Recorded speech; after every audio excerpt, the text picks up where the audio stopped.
Bim les ninjas! Alors aujourd'hui, je suis super content de te retrouver pour une vidéo sur comment progresser dans ton sport, comment augmenter tes compétences. Oui, il y a beaucoup de salles qui sont fermées, il y a beaucoup de choses qui sont fermées, mais bon, ninjutsu, nous, on est toujours ouverts, donc à Sion et à Sansal, mais en extérieur. Mais du coup, si tu n'as pas de salle ouverte, tu as plein de choses à faire pour augmenter tes compétences. Donc, première chose, c'est d'avoir envie de répéter les bases. Parce que les bases, c'est ça qui va faire ta solidité en fait, pour tes matchs, pour ton endurance, pour ton cardio, pour tout, c'est tes bases, les bases. Et très souvent, on oublie de répéter ces bases parce que c'est pas ludique, c'est pas intéressant. On peut se trouver plein d'excuses là-dessus. On peut se faire des films, on connaît, je sais tout, blablabla. Non, les bases, tu peux les répéter, mais des centaines de milliers de fois. De toute façon, tu pourras toujours progresser, quel que soit ton sport. Donc par exemple, moi je suis dans le ninjutsu et par exemple là je travaille cette semaine les bases des coups de poing, c'est-à-dire le jab, c'est le coup de poing de la jambe avant. Et je me dis on fait 500 jabs par jour, donc ça c'est pour entraîner ma fluidité, pour augmenter en fait mes compétences sur l'attaque ou la défense en boxe. Donc c'est vraiment une base qui n'est pas forcément ludique, mais qui est super intéressante. Mais comment la bosser? Donc c'est ça, il faut être dans la décontraction et sentir ton geste. Pas besoin de se dire, on fait 500 juste pour en faire 500. Il faut se dire plutôt, je le fais dans la décontraction et je sens, mais tiens, il y a un truc qui me retient là, c'est mon pied. J'observe mon pied pendant un moment, pendant que je jab. Non, mais là, je suis crispé au niveau de l'épaule. J'ai l'épaule qui est crispée, ça me ralentit mon geste. Donc, donc du coup, en fait, tu vas t'auto-corriger, c'est en regardant, en fait, en observant ton corps.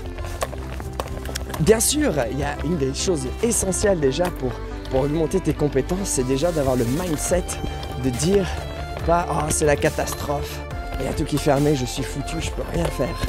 Donc, il y a vraiment plein de choses que tu peux faire. Par exemple, j'ai même fait des vidéos, je te mettrai le lien en bas dessous, sur des rounds. Tu as des rounds à faire à la maison de 20-30 minutes pour augmenter ton physique. Mais déjà, ton mindset, il est super important. Ton mindset, c'est ça qui va te déterminer si tu vas te dire aujourd'hui, je fais rien parce qu'il y a tout qui est fermé, ou aujourd'hui, je fais des choses qui vont me lancer. Tu peux être peut-être pas motivé, mais discipliné. Donc discipliné, c'est très facile. Tu as juste besoin de te dire, quoi qu'il arrive, je fais ça. Et du coup, tu écoutes rien d'autre, tu te dis, voilà, c'est écrit. Et dès que tu vas commencer, tu vas sentir la motivation et tu vas te dire, mais c'est cool en fait. Et à la fin, tu vas dire, putain, j'ai quand même bien fait de faire cet exercice.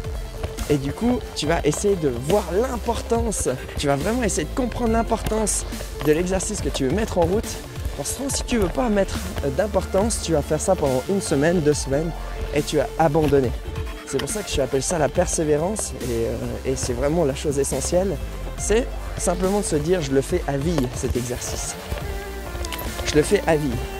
Par exemple, je me mets des routines. Par exemple, le matin, je me lève, je fais douche froide, après je mange, après méditation, 40 minutes. J'ai tout un rituel que je fais tous les matins avec stretching 10 minutes, 10-15 minutes. Et du coup, le fait de faire des exercices comme ça, à long terme, tu progresses et tu vois de la différence, quoi. Donc voilà, maintenant, on peut tous progresser. J'ai dit, répète des bases, prends des bases et répète-les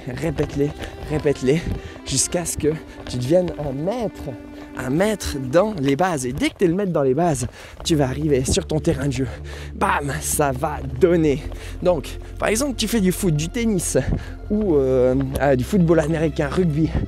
Tu peux te dire, pendant cette période, je vais travailler les changements de direction. Je vais travailler mon explosivité.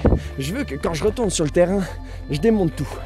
Donc, tu vas mettre en place des exercices journaliers pour ça. Et du coup, je vais te mettre en bas, dans le descriptif, tu as une vidéo pour travailler justement tout ce qui est les changements de direction, explosivité, pour justement le tennis, le rugby, le foot, etc. Et tu mets par exemple des cônes, tu sprints vers un cône, tu reviens avec des petits pas, tu travailles les désaccélérations, les accélérations. Et là, tu vois que tu gagnes en fait des centièmes dans tes changements de direction et tu te dis, mais après, mais attends, mais là, la balle de tennis ou le ballon, je l'aurais pas eu. Et là, maintenant, je l'ai parce que avec mes petits pas, ben, je suis 2 fois plus rapide qu'avant. Et du coup, tu vas utiliser cette période pour dire, waouh, je suis devenu une machine. Et vas-y, j'attends plus que de retourner sur le terrain et je vais tout démonter. Et puis, moi, je suis super heureux parce que j'ai donné tout ce que j'avais à donner pendant cette période. Et je ne me suis pas resté à me dire, ah ben j'attends sur quelque chose qui va arriver. Donc du coup, c'est de nouveau dans le mindset. Très souvent, on attend que quelque chose arrive dans le futur pour nous changer à l'intérieur, pour nous changer soit les émotions à l'intérieur, soit physiquement à l'extérieur. Donc, on attend quelque chose dans le futur. Et moi je te dis, passe directement à l'action.